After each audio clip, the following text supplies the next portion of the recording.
So today's video I'm talking about designing strength programs for women and how they should be different to writing a program for males, and also factors to consider that I think often when women are first starting out with strength training programs that they neglect. So the first thing, most of the benefits of strength training are obviously the same as with men. Some of the major ones: lowering body fat, moving more efficiently and correcting your posture. However, women actually respond physiologically differently to strength programs than men. So the first thing I'm going to talk about is neurological efficiency.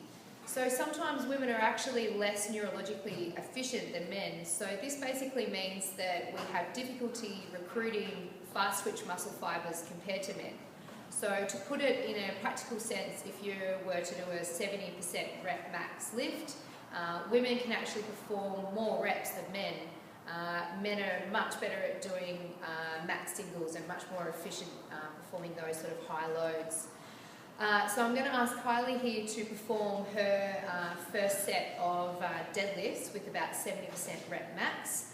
So when you're actually training a female who's experienced with strength training, I'd probably suggest you're sticking with sets at around 4 to 5. So this is to ensure you're still getting strength training improvements through overload but with minimal hypertrophy, and you're sticking with a rep range of about 7 to 8, and with this rep range you're still able to get the strength gains through that moderate sort of load at about 70%. So we'll go ahead and get Kylie here to do her first set. So we're aiming for 7 to 8 reps.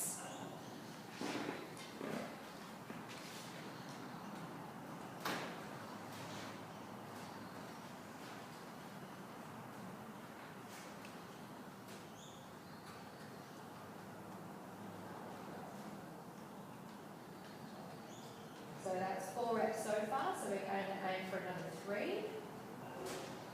So we're working with a load where she's most efficient with performing this amount of reps, so 7 to 8 reps with that correct amount of load. Excellent.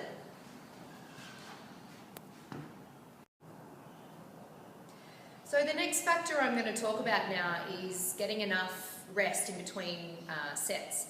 Often I find when women aren't familiar with strength training, they're coming from a commercial gym sort of background where they're used to that circuit style training, and that's fine if you're after an HIT style session, but if it's the strength training that is your aim and that's your goal, then the rest periods should reflect this as well. So normally you should be lifting loads where you are needing that rest in between the sets as well, just keeping that in mind. So nerve cells actually take approximately about 5 to 6 times longer to rest and recover as compared to muscle cells.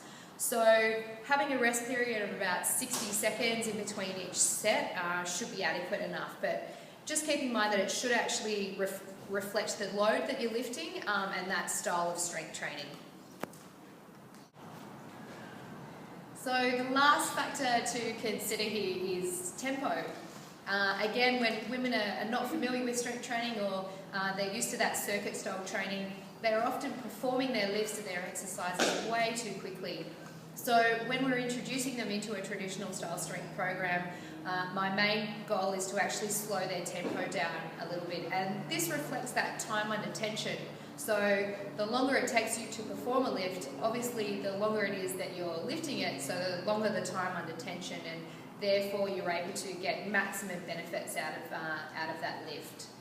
So hopefully those 3 factors have helped you today. So we're looking at neurological efficiency in women, slow tempo and rest in between sets. They're probably the main 3 that I find are often neglected when women are first actually starting out with their strength training.